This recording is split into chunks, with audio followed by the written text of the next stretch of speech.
નમસ્કાર મિત્રો, સ્વાગત છે તમારું આજના એક નવા વિડીયોમાં।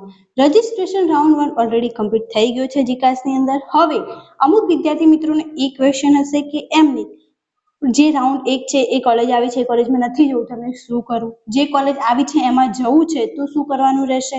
અને રાઉન્ડ 2 માટે રજિસ્ટ્રેશન કઈ રીતે કરવાનું રહેશે એની સંપૂર્ણ ચર્ચા આજના આ વિડીયોની અંદર આપણે કરવાના છીએ। તો વિડીયોમાં લાસ્ટ સુધી જરૂરથી બન્યા રહો, જેથી તમને આને એક્ઝેક્ટ જે છે ઇન્ફોર્મેશન મળી રહે અને રાઉન્ડ 2 નું મેરિટ લિસ્ટ ક્યારે આવશે એની પણ માહિતી મળી રહે। શરૂ કરીએ આજનો આ વિડીયો।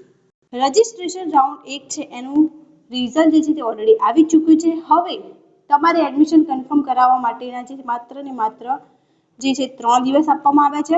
બધી જ વખતે તમને 3 દિવસ જ આપવામાં આવશે। તમારે 1/4/2026 સુધી આ એડમિશન કન્ફર્મ કરાવવાનું રહેશે। તો હવે તમારે આ એડમિશન કન્ફર્મ કઈ રીતે કરાવવાનું રહેશે? પ્રવેશ કન્ફર્મેશન 2 થી લઈ અને 6 તારીખ સુધી તમારે કરવાનું રહેશે। તમને ઓફર લેટર 1 તારીખ સુધીમાં આવી જશે। ત્યારબાદ હવે તમારે વિદ્યાર્થીઓએ જીકાસ પોર્ટલ પર તેના ડેશબોર્ડ પર લોગિન કરી લેવાનું રહેશે। કોલેજ દ્વારા આપવામાં આવેલ ઓફર તમારે ત્યાં ચકાસવાના રહેશે। તમને જે કોલેજ દ્વારા ઓફર આપવામાં આવે હશે એની ઇન્ફોર્મેશન જોવા મળી રહી હશે। વિદ્યાર્થીના ડેશબોર્ડ પર મળેલ તમામ ઓફર્સ પૈકી પસંદગીની યુનિવર્સિટી, કોલેજ, પ્રોગ્રામ, મુખ્ય વિષય જે છે ઓફર પોર્ટલ પર કન્ફર્મ કરવાનું રહેશે। હવે તમારે આ કન્ફર્મ કઈ રીતે કરવાનું છે? તમારે એક ઓટીપી દ્વારા જે છે તે તમારું એડમિશન કન્ફર્મ કરાવવાનું રહેશે। ત્યારબાદ અહીંયા બીજી પ્રોસેસ પણ તમારે કરવાની રહેશે। વધુમાં જે વિદ્યાર્થીઓને તેને મળેલ પ્રેફરન્સની કોલેજ કરતાં ઉપરના પ્રેફરન્સની કોલેજમાં પ્રવેશ મેળવેલો હોય તો તેના માટે પોર્ટલ પર ઓનલાઈન કન્સેન્ટ આપવાની રહેશે। ઓફર લેટરની પ્રિન્ટ લઈ પ્રવેશ માટે સંબંધિત યુનિવર્સિટી, કોલેજ ખાતે તેમના કામકાજના સમય દરમિયાન તમામ અસલ પ્રમાણપત્ર અને સ્વપ્રમાણિત પ્રમાણપત્રોના એક સેટ સાથે રિપોર્ટિંગ કરવાનું રહેશે। યુનિવર્સિટી, કોલેજ ખાતે નિયમાનુસાર ફી ભરી અને ઓટીપીથી પ્રવેશ કન્ફર્મ કરાવવાનો રહેશે। તો આ પ્રોસેસ તમારે માત્ર ને માત્ર 5 દિવસની અંદર કરવાની છે। જો તમે આ પ્રોસેસ નહીં કરો તો તમારે પ્રથમ રાઉન્ડની અંદર આવેલ તમામ કોલેજો જે છે તે કેન્સલ થઈ જશે।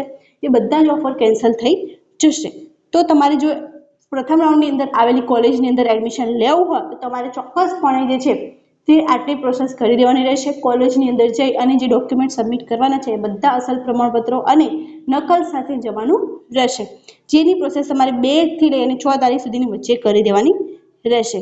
ત્યારબાદ ટેકનિકલ પ્રોસેસ 2 અને પ્રવેશ ઓફર 2 ની શરૂઆત જે છે તે 8/6/2026 થી થઈ જવાની છે।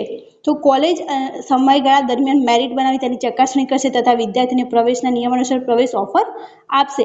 8 તારીખે જે છે તે બીજા રાઉન્ડનું ઓફર લેટર આવી જશે। હવે તમારે બીજા રાઉન્ડની અંદર કેવી રીતે અપ્લાય કરવું? જો ફર્સ્ટ રાઉન્ડની અંદર તમને તમારી મનગમતી કોલેજ ના મળી હોય તો હવે આની અંદર તમારે કોઈ પ્રોસેસ કરવાની રહેતી નથી। જો તમે પ્રવેશ રાઉન્ડ 1 ની અંદર કોઈ પણ એડમિશન અથવા કોઈ પણ કોલેજનો કન્ફર્મ નહીં કરો તો તમે ઓટોમેટિક સેકન્ડ રાઉન્ડની અંદર પહોંચી જશો। ત્યાં ફરીથી આ પ્રોસેસ થશે અને કોલેજીસ દ્વારા જે છે તે એડમિશન માટે ઓફર આપવામાં આવશે। હવે અમુક વિદ્યાર્થીઓના મનમાં એક ક્વેશ્ચન છે કે પ્રવેશની અંદર કોલેજ આવી છે એ બીજા કોઈ પણ રાઉન્ડની અંદર નહીં, તો હવે એમને કઈ રીતે ચકાસવું કે એમને એ ઓફર એક્સેપ્ટ કરવું કે નહીં? તો તમે બીજી કોલેજીસ દ્વારા મેરિટ જે આપવામાં આવ્યું છે એ ચકાસી શકો છો। ત્યાં કેટલી કુલ બેઠકો ખાલી છે તમારી મનપસંદ કોલેજમાં એ પણ ચકાસી શકો છો અને લાસ્ટ મેરિટ કેટલું રહ્યું છે એના બેઝિસ ઉપર તમે કહી શકો છો। અને પ્રવેશ રાઉન્ડ 2 જે છે તે એડમિશન કન્ફર્મ કરવા માટે 9 થી 13 તારીખ જે છે ફરીથી તમારે આ પ્રોસેસ કરવાની રહેશે। તો આ પ્રમાણે સેકન્ડ રાઉન્ડ ચાલુ થવાનું છે અને ત્યારબાદ થર્ડ રાઉન્ડ જે છે પણ ચાલુ થશે। તો આ વિડીયોને શેર કરી દો જેથી અમુક વિદ્યાર્થી મિત્રોના મનમાં ક્વેશ્ચન હોય તો એમના ડાઉટ ક્લિયર થઈ જાય। Thank you so much for watching.